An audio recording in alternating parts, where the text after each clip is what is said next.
आज का जो हमारा टॉपिक है उसका नाम है क्लासिफिकेशन ऑफ कार्बोहाइड्रेट्स। ये बहुत इंपॉर्टेंट क्वेश्चन है जो कि अक्सर एग्ज़ाम पेपर में आता है। तो क्लासिफिकेशन की अगर बात की जाए तो क्लासिफिकेशन के लिहाज से कार्बोहाइड्रेट्स 3 ग्रुप में डिवाइड किए गए हैं। एक मोनोसेक्राइड है, एक ओलिगोसेक्राइड है और एक जो है वो है पॉलीसेक्राइड। तो सबसे पहले हम जान लेते हैं कार्बोहाइड्रेट्स होते क्या हैं। सो कार्बोहाइड्रेट जो है हमारे पास एक ग्रीक वर्ड जिसका नाम है सैक्रोचोन, उससे निकला है। ठीक हो गया। कार्बोहाइड्रेट किससे निकला है? एक ग्रीक वर्ड जिसका नाम है सैक्रोचोन। सैक्रोचोन का मतलब क्या होता है? सैक्रोचोन का मतलब होता है शुगर। ठीक हो गया। तो अल्टीमेटली हम बोल सकते हैं कि कार्बोहाइड्रेट्स आर द शुगर। हम ये बोल सकते हैं कि कार्बोहाइड्रेट्स क्या है? शुगर हैं। अब अगर हम क्लासिफिकेशन के ऊपर आए तो क्लासिफिकेशन 3 तरह से होती है। मोनोसेक्राइड है हमारे पास, ओलिगोसेक्राइड है, एंड देन हमारे पास क्या है? पॉलीसेक्राइड। सबसे पहले हम चलते हैं मोनोसेक्राइड्स के ऊपर। मोनोसेक्राइड्स क्या हैं? यहाँ से यहाँ तक इनकी प्रॉपर्टीज़ दी गई है। शॉर्ट क्वेश्चन आ सकते हैं यहाँ पर कि क्वेश्चन यहाँ पे ये हो सकता है हमारे पास कि what are the properties of monosaccharides. तो हम यहाँ पे क्या लिख सकते हैं कि मोनोसेक्राइड्स की कौन कौन सी प्रॉपर्टीज़ हैं। सबसे पहली प्रॉपर्टी मोनोसेक्राइड्स की क्या होती है कि these are the simple sugar, यानी कि जो मोनोसेक्राइड है हमारे पास ये सिंपलेस्ट ऑफ ऑल है। ये हमारे पास सबसे ज़्यादा सिंपल शुगर है, यानी कि ये सिंपल शुगर मज़ीद और किसी फॉर्म में कन्वर्ट नहीं हो सकती। ठीक हो गया। देन हमारे पास की सेकंड प्रॉपर्टी आएगी जो कि इसके टेस्ट के लिहाज से होगी। तो टेस्ट के हिसाब से हमारे पास जो मोनोसेक्राइड है वो क्या है?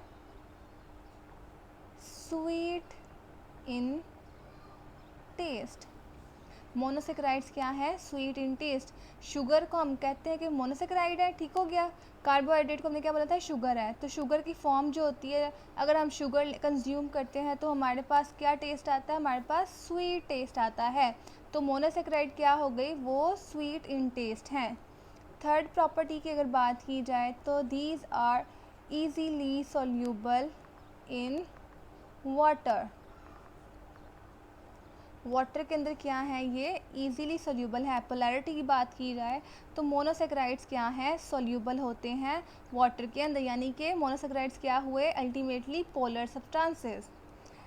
उसकी हमारे पास चौथी प्रॉपर्टी ये आएगी that they can not hydrolyse. ये मज़ीद और टूट नहीं सकते।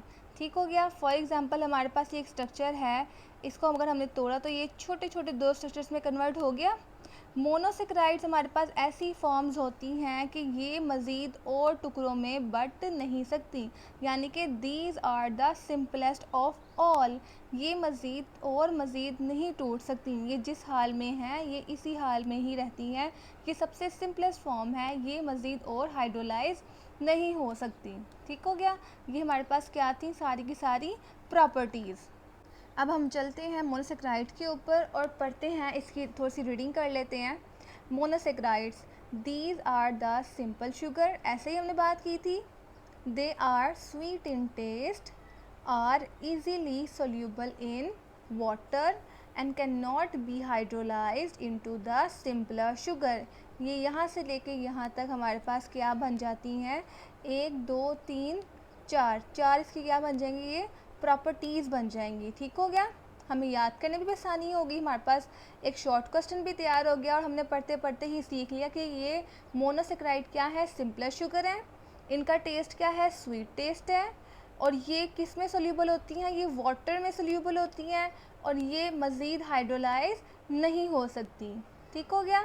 अब हम चलते हैं मोनोसेक्राइड्स के ऊपर, लेकिन मोनोसेक्राइड्स के ऊपर जाने से पहले हम इसकी 2 फॉर्म्स के बारे में पढ़ते हैं। कौन कौन सी फॉर्म है? एक एल्डिहाइड फॉर्म है और एक क्या है? हमारे पास कीटो फॉर्म है। ठीक हो गया। अब ये एल्डिहाइड और कीटो फॉर्म क्या है? ये मोनोसेक्राइड्स फर्स्ट ऑफ ऑल नहीं है, ये मोनोसेक्राइड्स की फॉर्म है।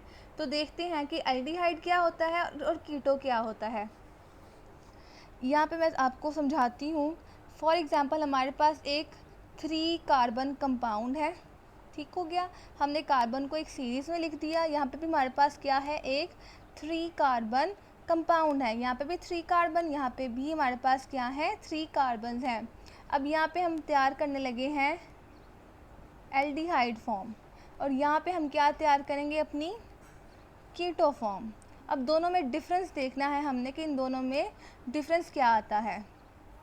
सबसे पहले जो लास्ट वाला थिंग होता है, इसके लिए आप ये एक रट्टा समझ लें या फिर आपके लिए एक मैंने ट्रिक बता दी है कि जो लास्ट पे जितने भी मोनोसेक्राइड्स होंगे उनके लास्ट पे आपने एक चीज़ याद कर लेनी है कि हर एक के लास्ट पे H2OH वाटर प्लस H, ये आपने लिख देना है। ठीक हो गया। कोई भी आप फॉर्म लिख रहे हो, आपने जो लास्ट वाला हमारे पास जो कंपाउंड होगा उसके साथ हमने क्या लिखना है वाटर और साथ में हाइड्रोजन H2OH।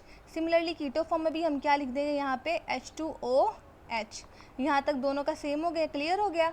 अब हम पढ़ते हैं आगे हमारे पास क्या आता है।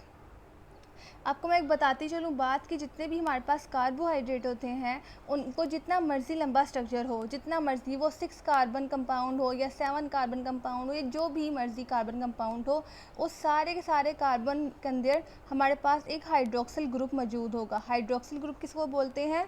OH group.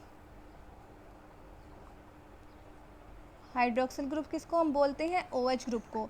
यानी कि पहला तो हमने बता दिया, जो लास्ट पे हम शुरू करते हैं, अगर यहाँ से हम फर्स्ट काउंट करते हैं तो फर्स्ट के ऊपर तो हमारे पास आ गया H2OH, ठीक हो गया। लेकिन बाकी जो बचेंगे हमारे पास कार्बन, उसके पास हमारे पास क्या होगा? एक हाइड्रोक्सिल ग्रुप मौजूद होगा। हाइड्रोक्सिल ग्रुप कौन सा ग्रुप होगा? OH। तो हम कहाँ से स्टार्ट करेंगे? अपने राइट हैंड से स्टार्ट करेंगे। हम ये यहाँ पे OH नहीं लिखना, हाँ, बल्कि अपने राइट हैंड पे स्टार्ट करेंगे और यहाँ पे लिखेंगे अपना OH। ठीक हो गया। यहाँ पे एक हाइड्रोक्सिल आ गया और इसी तरह ही ऊपर भी क्या हो जाएगा? यहाँ पे भी एक OH जो है वो आ जाएगा। अब कार्बन की वैलेंसी पूरी करने के लिए 1 2 3 चौथे नंबर पे हमारे पास क्या आ जाएगा? यहाँ पे आलू आ जाएगा। हम इसको क्या कह सकते हैं? हम पोटैटो, जैसे कि पोटैटो जो होता है वो हर सब्ज़ी के साथ मैच कर जाता है। ठीक हो गया। तो जहाँ पर भी हमारे पास फ्री स्पेस बचेगी हम उधर क्या लिख देंगे? हमारा H लिख देंगे। ठीक हो गया। ये हमारे पास क्या बन गया? एक कीटो फॉर्म। कीटो फॉर्म क्या हुई हमारे पास? जो सबसे पहला नंबर है कार्बन का, वहाँ पे हमारे पास क्या होगा? H2OH, फिर हमारे पास हाइड्रोक्सिल ग्रुप, फिर हमारे पास हाइड्रोक्सिल ग्रुप। अब चलते हैं हमारे कीटो फॉर्म पे। Keto form is equals to double bond. Keto form हमारे पास क्या है? Double bond. यानी कि इसके अंदर क्या होगा मौजूद? Double bond. यहाँ पे कहीं डबल बॉन्ड आपको नज़र आ रहा है? कहीं पे नहीं है, लेकिन यहाँ पर हमारे पास क्या होगा? एक डबल बॉन्ड होगा, डबल बॉन्ड O। ठीक हो गया। अब क्योंकि यहाँ पे H नहीं आ सकता, ये वाला H नहीं आ सकता, क्यों? क्योंकि इसकी अपनी वैलेंसी जो है कार्बन ने पूरी कर ली है। 1 2 3 4 इसके बॉन्ड जो है वो कंप्लीट हो चुके हैं। ऊपर हमने क्या लिखना था? OH लिखना था। ठीक हो गया। अब हमारे पास मिसिंग क्या है? इधर देखते हैं। OH यहाँ पे पूरा हो गया। अब ये ऑक्सीजन को देखो, यहाँ पे एक H मिसिंग है और यहाँ वाला दूसरा H भी मिसिंग है। तो कितने हमारे पास टोटल H हो गए? 2। ये 2 कहाँ पे चला जाएगा? ऊपर। क्लियर? हमने पूरे के पूरे कार्बन अरेंज कर लिए। ठीक हो गया। जिस कार्बन के ऊपर डबल बॉन्ड होगा उसे हम बोलेंगे कीटो फॉर्म, और ऐसे कार्बन की चेन जहाँ पर डबल बॉन्ड कहीं पे नज़र नहीं आ रही है उसे हम बोलेंगे एल्डिहाइड फॉर्म। ठीक हो गया। ऐसे कार्बन एटम्स, ऐसी शुगर्स, ऐसे मोनोसेक्राइड्स जहाँ पर कीटो फॉर्म मौजूद होगी वहाँ पर आप याद रखिएगा कि डबल बॉन्ड आएगा ही आएगा। ठीक हो गया। जहाँ पर अल्टीमेटली हम इसका हम एक्टिवाइज स्पेसिफाइज अगर करते हैं तो जहाँ पर भी हम डबल बॉन्ड देखेंगे हमें सब पता लग जाएगा कि वो क्या है, वो कीटो फॉर्म है। और जहाँ पे कोई डबल बॉन्ड नहीं होगा वो हमारे पास क्या होगी? एल्डिहाइड फॉर्म होगी। अब चलते हैं हमारी रीडिंग के ऊपर। Chemically they are either polyhydroxy aldehyde और कीटोन्स। ठीक हो गया। किसकी बात हो रही है? यहाँ पे मोनोसेक्राइड की बात हो रही है कि मोनोसेक्राइड्स क्या हो सकते हैं? ये एल्डिहाइड्स हो सकते हैं, या तो फिर हमारे पास क्या हो सकते हैं? कीटोन्स हो सकते हैं। हमने दोनों चीज़ें पढ़ ली हैं, एल्डिहाइड क्या है और कीटोन क्या है, हमें पता लग गया इन दोनों के बारे में। अब हम देखते हैं आगे क्या लिखा हुआ है कि all carbon atoms in a monosaccharide except one have the hydroxyl group. मैंने अभी आपको बताया कि जितने भी कार्बन एटम होंगे उनके पास क्या होगा? हाइड्रोक्सिल ग्रुप होगा, सिवाय एक कार्बन के। ठीक हो गया। जो एक कार्बन होगा उसके ऊपर क्या होगा? The remaining carbon atom is either a part of aldehyde group और अ कीटो ग्रुप। ठीक हो गया। फॉर एग्जाम्पल ये हमारे पास क्या है, एक हमारे पास कंपाउंड है। ठीक हो गया। यहाँ पर क्या है, हमारे पास हाइड्रोक्सिल ग्रुप है। फॉर एग्जांपल हमारे पास 3 कार्बन कंपाउंड है। 3 कार्बन कंपाउंड में हमारे पास क्या है, 2 हाइड्रोक्सिल ग्रुप है और एक हमारे पास एल्डिहाइड ग्रुप फॉर्म आ गया। ठीक हो, क्योंकि यहाँ पे डबल बॉन्ड नहीं है। अब एक फॉर एग्जांपल हमारे पास दोबारा हमारे पास क्या है, 3 कार्बन एटम है हमारे पास, लेकिन यहाँ पे डबल बॉन्ड है, यानी कि हमारे पास कीटो फॉर्म है। एक कार्बन के ऊपर कीटो ग्रुप, एक कार्बन के ऊपर एल्डिहाइड ग्रुप, बाकी सब के ऊपर क्या होगा, हाइड्रोक्सिल ग्रुप होगा। ठीक हो गया, समझ आई इस बात की। The sugar with the aldehyde group is called the Aldo sugar. ऐसी शुगर जिनको हम बोलते हैं, जिनके पास एल्डो ग्रुप होगा उसे हम बोलेंगे aldo sugars. And with the keto group as the keto sugar. और ऐसी शुगर हमारे पास, ऐसे कार्बोहाइड्रेट हमारे पास जिसके पास कीटो ग्रुप होगा, हम उसे क्या बोलेंगे, कीटो शुगर। इनके हमने फार्मूलाज अच्छी तरह से देख लिए हैं, हमें पता लग गया है कि एल्डिहाइड क्या होता है और हमारे पास क्या है, कीटोन क्या होता है। आगे हम देखते हैं, हमारे पास 2 मेजर जो है ना मोनोसेक्राइड्स की फॉर्म है। एक है हमारे पास राइबोज, एक हमारे पास है ग्लूकोज। ये बहुत ज़्यादा इंपॉर्टेंट जो है ना हमारे पास शॉर्ट क्वेश्चन है। हमारे पास शॉर्ट क्वेश्चन आ सकता है कि राइबोज क्या होती है, इसका स्ट्रक्चर बनाएं, और हमारे पास लॉन्ग शॉर्ट क्वेश्चन ये भी आ सकता है कि ग्लूकोज क्या होती है, इसका स्ट्रक्चर बनाएं, या फिर पूरा का पूरा मोनोसेक्राइड्स के ऊपर भी नोट आ सकता है। तो ये हमारे पास 2 स्ट्रक्चर्स हैं, एक है राइबोज का और एक है ग्लूकोज का। ये क्या है, ये मोनोसेक्राइड्स हैं। ये जो हमने ऊपर देखे, जो हमने अभी इसकी प्रैक्टिस की है, ये मोनोसेक्राइड्स नहीं है, ये मोनोसेक्राइड्स की फॉर्म है। ठीक है, क्योंकि अगर एक मोनोसेक्राइड है, उसकी एक कार्बन के ऊपर जो चीज़ लगी होगी, उस फॉर्म्स को हमने पढ़ा है, वो एल्डिहाइड हो सकता है या फिर कीटोन हो सकता है। ये चीज़ है हमारे पास जो मेजर है, ये हमारे पास क्या है, मोनोसेक्राइड्स हैं। 2 तरह की मोनोसेक्राइड है, एक हमारे पास है राइबोज, एक हमारे पास है ग्लूकोज। इसका स्ट्रक्चर देखते हैं कि ये किस तरह से तैयार होता है, और ये इसको हम याद करने का तरीका देखते हैं कि ये किस तरह से याद हो सकता है हमको।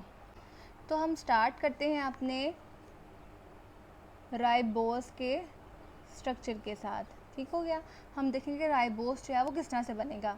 फर्स्ट ऑफ ऑल जो एक चीज़ हमने याद करनी है कि हमारे पास जो राइबोस है वो क्या है, 5 कार्बन एटम, यानी कि राइबोस जो है वो 5 कार्बन एटम्स के ऊपर मुश्तमिल है। हमने ये 5 कार्बन एटम किस तरह से लिखने हैं, एक सीरीज़ के अंदर लिखने हैं, 1 2 3 4 5, एक सीरीज़ के अंदर लिखने हैं हमने। For example 1 carbon, 2 carbon, 3 carbon, 4 carbon, और ये हमारे पास आ गया 5वां कार्बन। इनके दरमियान में हमने ये लगा देना, ये हमारे पास क्या है, ये हमारे पास बॉन्ड्स हैं। हर कार्बन जो आपस में एक दूसरे के साथ लिंक्ड है, तो ये क्या हो गए, कार्बन के बॉन्ड हो गए। अब इसका बाकी का स्ट्रक्चर हम किस तरह से बनाएंगे, बाकी का स्ट्रक्चर हमारे हाथ में है, हमने पढ़ लिया है कि हम बाकी का स्ट्रक्चर कैसे बना सकते हैं। ठीक हो गया। हमने क्या पढ़ा था कि all the atoms of the carbon consist of the hydroxyl group, ये वाला ग्रुप, OH वाला ग्रुप। तमाम के तमाम जो कार्बन होंगे उनके पास हाइड्रोक्सिल ग्रुप होगा, एक्सेप्ट फॉर द 1। जो एक रह जाएगा उसके पास क्या होगा, या तो फिर एल्डिहाइड होगा या तो फिर क्या होगा, हमारे पास कीटोन होगा। ठीक हो गया। लेट्स फाइंड आउट कि ये हमारे पास राइबोस कौन सी शुगर है, ये एल्डिहाइड ग्रुप शुगर है या फिर एल्डो शुगर है या फिर हमारे पास कीटो शुगर है। तो सबसे पहले हम लास्ट से शुरू करते हैं। लास्ट में मैंने आपको बताया था क्या हम लिखेंगे, H2O वाटर प्लस H। ठीक हो गया, कंप्लीट हो गया। अब हमने क्या करना है, हमने हाइड्रोक्सिल ग्रुप सबके साथ बाइंड करने हैं। लेकिन मैं आपको ट्रिक बता दूं, आपने जो हाइड्रोक्सिल ग्रुप बाइंड करने हैं आपकी राइट साइड से बाइंड करने हैं, आपने अपनी लेफ़्ट साइड से बाइंड नहीं करने हैं। तो हम यहाँ से शुरू करते हैं, OH OH OH और यहाँ पे भी OH। ठीक हो गया। अब यहाँ पे कार्बन की कितनी कितनी वैलेंसीज हो गई हैं, फिल 3 3। यहाँ पे हम क्या लगा देंगे, अपना पोटैटो यानी कि हाइड्रोजन। ठीक हो गया। अब कार्बन की वैलेंसीज भी पूरी हैं, यहाँ पे कोई डबल बॉन्ड भी नहीं है, तो हम कह सकते हैं कि हमारे पास जो राइबोज है वो क्या है, एक एल्डो शुगर है। ये हमारे पास क्या स्ट्रक्चर बन गया, हमारे पास ये राइबोस का स्ट्रक्चर बना है, जिसके हमने एंड पे क्या लिखा है, H2OH का ग्रुप, और बाकी सारी जो है हमने हाइड्रोक्सिल ग्रुप लगा दिए, और बाकी जो हाइड्रोक्सिल के साथ जो जगह बची थी वहाँ पे हमने हाइड्रोजन पुट कर दिए। आसान है ना ये स्ट्रक्चर। अब चलते हैं हमारे पास अगले स्ट्रक्चर के ऊपर जो कि है हमारे पास ग्लूकोज का स्ट्रक्चर। ग्लूकोज का स्ट्रक्चर जैसे मैं बताती चलूँ कि मैंने आपको बताया कि 5 कार्बन आइटम्स को हम बोलते हैं राइबोस। तो यहाँ पे हमारे पास जो एटम होंगे 6 कार्बन्स के ऊपर मुश्तमिल, यानी कि 6 कार्बन एटम जो होगा हम उसको बोलते हैं ग्लूकोज। इसी तरह हमने अरेंज करने हैं 6 कार्बन्स को अपने 1 2 3 4 5 6, हर एक के साथ हमने क्या फिट कर देना है, एक एक बॉन्ड फिट कर देना है। ठीक हो गया। एंड में हम क्या लिखेंगे, H2OH, सेम वही हो गया। हमने ये कहा था कि बाकी जितने भी कार्बन आइटम बचेंगे उसके ऊपर हम क्या लिखेंगे, हाइड्रोक्सिल ग्रुप लगाएंगे वहाँ पे। तो हम लगाना स्टार्ट करें। एक और मैंने आपको बात की थी कि हम जो हाइड्रोक्सिल ग्रुप होंगे अपने राइट वाले हैंड से लगाना शुरू करेंगे। तो हम लगाते हैं OH OH 1 2। अब यहाँ पे एक ट्रिक क्या है वो याद कर लो कि 2 हाइड्रोक्सल लगाने के बाद जो थर्ड वाला हाइड्रोक्सल होगा वो आपने अपने राइट वाले साइड पे नहीं बल्कि अपने लेफ़्ट वाले साइड पे लगाना है। ठीक हो गया। बाकी दोबारा यहाँ पे भी OH और यहाँ पे भी OH, बाकी सारा जो है वो राइट साइड पे है। एक ही है हाइड्रोक्सिल ग्रुप, वो थर्ड वाली पोजीशन के ऊपर आता है। अगर यहाँ से देखो, यहाँ से भी देखो 1 2 3 वाली पोजीशन पे आता है, यहाँ से भी देखो तो 1 2, और यहाँ से अगर हाइड्रोक्सिल वाली फॉर्म से देखो तो 1 2 3 पोजीशन पे आता है। ठीक हो गया। तो थर्ड वाला हमारे पास जो हाइड्रोक्सिल होगा वो कहाँ पे आएगा, अपने हमारे लेफ़्ट वाली साइड पे आएगा, और बाकी जगह पे हम वही प्लेस कर देंगे हाइड्रोजन हाइड्रोजन हाइड्रोजन हाइड्रोजन। ये हमारे पास क्या बन गया, ग्लूकोज का स्ट्रक्चर बन गया। यहाँ पे भी हमें डबल बॉन्ड नज़र नहीं आ रहा, तो ये हमारे पास क्या है, एक कीटो शुगर है, ओ सॉरी एल्डो शुगर है ये। ठीक हो गया। ग्लूकोज हमारे पास क्या है, एक एल्डो शुगर है, क्योंकि इसके अंदर बॉन्ड डबल बॉन्ड नहीं है। सिमिलरली राइबोस भी हमारे पास क्या है, एक एल्डो शुगर है, क्योंकि इधर भी हमारे पास कहीं पे भी दोनों में डबल बॉन्ड मौजूद नहीं है। बाकी आगे इसकी रीडिंग रह गई है हमारे पास, और साथ में इसके जो हैं वो रिंग स्ट्रक्चर्स रह गए हैं। जिस तरह से मैंने आपको बताया है इन स्ट्रक्चर्स को याद करने का तरीका, उसी तरह ही ये रिंग स्ट्रक्चर्स याद करना भी बहुत ही ज़्यादा आसान है। तो वीडियो क्योंकि लंबी हो रही है तो मैं इसको दूसरे पार्ट में जो है वो डिस्क्राइब करूँगी। तो अगले पार्ट में आपकी पिछली वाली रीडिंग कंटिन्यू करेंगे, ये यहाँ से जो रीडिंग है ये कंटिन्यू करेंगे, और साथ में हमारे पास जो रिंग स्ट्रक्चर्स हैं राइबोस के और ग्लूकोज के वो बनाएंगे, और साथ में इसकी बाकी की रीडिंग करके इसको कंप्लीट करेंगे।